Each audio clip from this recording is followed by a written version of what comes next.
Sir 2 दिन पहले आप एआईसीसी की बैठक जी का हिस्सा थे। किन विषयों को लेकर चर्चा हुई है और क्या सरकार के स्तर पर भी किसी तरह की कोई वार्ता जी हुई जी। है? लगभग कोई 2 ढाई वर्षों के बाद हमारा एआईसीसी का सेशन गुजरात, जो हमारे राष्ट्रपिता महात्मा गांधी जी का धरती है, सरदार पटेल जी की धरती है, वहाँ पर रखा गया था। और निश्चित रूप में काफ़ी विस्तार से वहाँ पर, चाहे उसमें सीडब्ल्यूसी की बात हो, जो हमारे सदस्य थे वहाँ पर अपने उन्होंने बातें रखी। और उसके उपरांत 9 तारीख को हमारा एआईसीसी का सेशन था, जिसमें पूरे भारतवर्ष के सभी प्रांतों से, यूनियन टेरिटरी से हमारे जो एआईसीसी डेलीगेट्स थे उन्होंने उसको अटेंड किया। और सभी वक्ताओं ने और सभी हमारा जो राष्ट्रीय नेतृत्व था, उन्होंने जो केंद्र की हमारी एनडीए की सरकार है, भारतीय जनता पार्टी की, विशेषकर जो दमनकारी नीतियाँ रही है, उसका सारा, मैं समझता हूँ, उसका विश्लेषण किया। और आने वाले समय में संगठन के दृष्टिकोण से कैसे कांग्रेस पार्टी मजबूत हो, इन सभी बातों पे विचार विमर्श हुआ। और सभी हमारे आईसीसी के सदस्य और कार्यकर्ता वहाँ, जिन्होंने ये, मैं समझता हूँ, गुजरात में, अहमदाबाद में ये सेशन अटेंड किया, नई ऊर्जा के साथ, नए उत्साह के साथ, मैं समझता अपने अपने प्रदेशों में किया। और निश्चित रूप में आने वाले समय में कांग्रेस पार्टी और अच्छे तरीके से अपने संगठन को मजबूत कर कर इसमें जो केंद्र की आपकी नीतियां हैं, जो जन विरोधी नीतियां हैं, हमारे किसान विरोधी नीतियां हैं, कितनी बेरोजगारी वर्तमान केंद्र सरकार के कार्यकाल के दौरान हो चुकी है, महंगाई अपने चरम पे है, इकॉनमी के क्या हालात है, बद से बदतर हर दिन आपकी स्थिति बनती जा रही है, इन सभी बातों को जन जन तक पहुंचाएंगे। और निश्चित रूप में आने वाले समय में इन सभी बातों को लेकर परिवर्तन भी देखने को मिलेगा। जहां तक लोकसभा की बात है, जिन राज्यों में सरकारें चल रही हैं वहां भी लोकसभा में अनुकूल परिणाम नहीं आए कांग्रेस जी। के।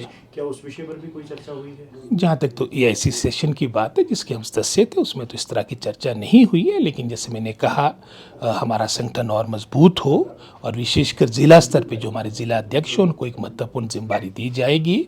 और ये सारी बातें मैं समझता हूँ कैडर को स्ट्रेंथन करने की, और अकाउंटेबिलिटी, जवाबदेही फिक्स हो हमारे लीडर्स की, इन सभी बातों को लेकर विस्तार से चर्चा है, जिसके मैं समझता हूँ अनुकूल परिणाम आपको आने वाले समय में देखने को मिलेंगे। सर पिछले 15 दिनों से वोकेशनल अध्यापक धरने पर हैं।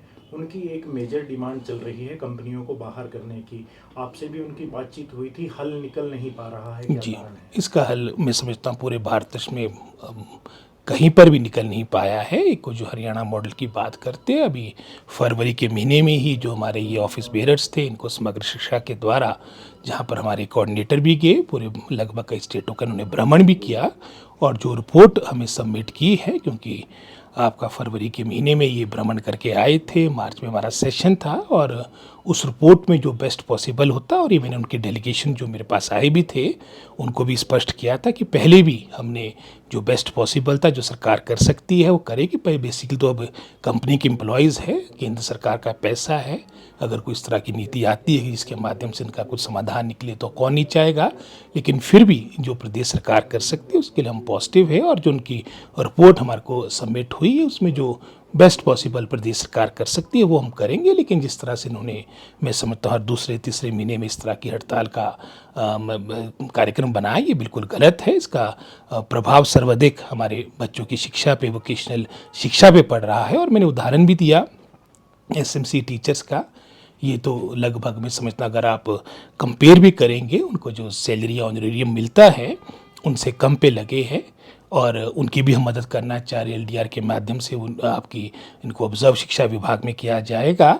हालांकि एक तरह से उसमें पूरी प्रक्रिया के तहत एसटीएम के द्वारा इनका चयन हुआ है, 15-15, 20-20 सालों से लगे हुए हैं।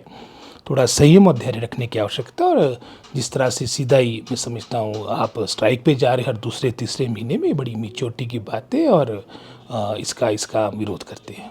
सर वोकेशनल टीचर कह रहे हैं हमारे 9 साथियों को जानबूझकर निकाल दिया गया ताकि आंदोलन ये तो वापस उन हो। कंपनियों से पूछा जाए जिनके वो एम्प्लॉयज़ थे। सर एक बजट में सरकार ने इस बार प्रावधान किया है कि बच्चों की शिक्षकों के साथ ऑनलाइन हाजिरी लगेगी, क्योंकि अब अप्रैल का महीना है, स्कूलों का नया सेशन शुरू होना है। तो उसको लेकर कितना सरकार नहीं, के प्रयास जो है आगे हमारा बढ़े हैं? प्रयास रहेगा। और विशेषकर जो हमारा विद्या समीक्षा केंद्र बना है, उसमें केंद्र बना है, उसका मुख्य ध्येय यही है कि एक तरह की अकाउंटेबिलिटी हो, चाहे टीचर्स की बात हो, डमी इनरोलमेंट ना हो, और सही फैक्ट्स एंड फिगर सरकार के पास है, ताकि उसके आधार पे आपकी नीतियाँ बनती है। और आपने देखा होगा इन 2-2.5 वर्षों में बहुत से निर्णय वर्तमान सरकार ने किए हैं जिससे क्वालिटी एजुकेशन हिमाचल प्रदेश में विशेषकर हमारे सरकारी स्कूलों में बेहतर, उसके लिए बहुत से हमने कई जगह कठोर निर्णय भी लेने पड़े, लेकिन उसके पीछे ध्येय एक ही था कि हिमाचल प्रदेश जो शिक्षा के जगत में सरकारी क्षेत्र में जिसका अपना नाम था, जहाँ कुछ वर्षों से गिरावट देखने को मिली थी, जितना भी बेहतर सुधार हो सकता, हालांकि कई तरह की कंपल्शन बीच में आ जाती है, हम प्रयास कर रहे हैं और आने वाले समय में जैसे सर की रिपोर्ट में आपने पिछले वर्ष उसकी पॉजिटिव आउटकम देखा है, हम आशा रख रहे हैं कि जब नेशनल असेसमेंट सर्वे जो पिछले सरकार के समय में हमारी रैंकिंग 21वें स्थान पे पहुंच चुकी थी उसमें हम इम्प्रूव करेंगे और आने वाले समय में सुधार, रिफॉर्म, कंसोलिडेशन, स्ट्रेंथनिंग का शिक्षा विभाग का कार्य, युक्तिकरण का हमारा प्रोसेस चलता रहेगा। सर एक आखिरी सवाल, जो सरकार ने 2 डायरेक्टरेट बनाने की नोटिफिकेशन जारी की है, धरातल पर कब तक उतर जाएंगे वो? सरकार ने या विभाग ने अपनी मंशा जाहिर कर दी और हमने, आपको याद होगा 2023 में जो क्लस्टर प्रणाली जो हमने प्रारंभ की थी उसकी पीछे सोच यही थी ताकि चेन ऑफ कमांड में समझता हूँ सारी बातों को लेकर स्पष्ट हो, कई तरह की जो कन्फ्यूजन धरातल में जिसकी आप बात कर रहे रहती है वो ना हो। आपके बहुत से हमने जो क्लस्टर प्रणाली की बात की और इसी तरह से मैं समझता हूँ आज चाहे गवर्नमेंट ऑफ इंडिया है, सभी प्रदेश सरकारों ने ये बातें अडॉप्ट की। अतीत में इस तरह का स्ट्रक्चर हमारा था, आज इसको कंसोलिडेट किया गया और उसका यही मंशा है कि जो हमारी रिसोर्सेज है, हमारी मैन पावर है, इसको हम शेयर करें और इसका लाभ हमारे बच्चों को मिले, हमारी शिक्षा व्यवस्था को मिले। सर आउटसोर्स का विरोध करने वाली कांग्रेस को खुद ही सरकार को आउटसोर्स पे कर्मचारी रखने पड़ रहे हैं, क्या आपको लगता है सही है भविष्य को देखते हुए? अब सही गलत तो एक अलग विषय है, लेकिन आप जानते हैं कि वो चाहे केंद्र सरकार की बात हो, चाहे किसी प्रदेश सरकार की बात हो, राजनीतिक बातें अपनी जगह पे हो सकती है, लेकिन आउटसोर्स को भी सिरे से नकारा नहीं जा सकता है। और आज वर्तमान में पिछली सरकार के समय में बड़ा प्रयास हुआ ऑब्जर्व करने का, उसमें ज़्यादा सफलता मिली नहीं, लेकिन वर्तमान में जैसे अब समग्र शिक्षा के थ्रू हमारे वोकेशनल टीचर लगभग 2,500 के आसपास लगे हैं, लगभग कोई 6200 से अधिक हमारी एनटीटी टीचर्स वो भी आउटसोर्स के माध्यम से लगेंगे। चाहे एनएचएम की बात हो, बहुत से विभाग में इसके माध्यम से रिक्रूटमेंट हो रही है। हालांकि फैक्ट ऑफ द मैटर ये भी है, जो हाईएस्ट रेशियो आपका एम्प्लॉयज़ का सरकारी कर्मचारियों का जिन प्रदेशों में है उसमें सर्वाधिक संख्या हिमाचल प्रदेश की भी आती है। जो हमारे स्थायी, जो हमारे रेगुलर हमारे जो कर्मचारी है, ऑफिशियल्स है, हमारे स्टाफ है, उनमें सर्वाधिक जो आपका रेशियो बनता, अनुपात बनता है, वो आपका हिमाचल प्रदेश का है। और आउटसोर्स के माध्यम से भी रिक्रूटमेंट हो और इसको जैसे मैंने पहले कहा सिरे से नकारा भी नहीं जा सकता।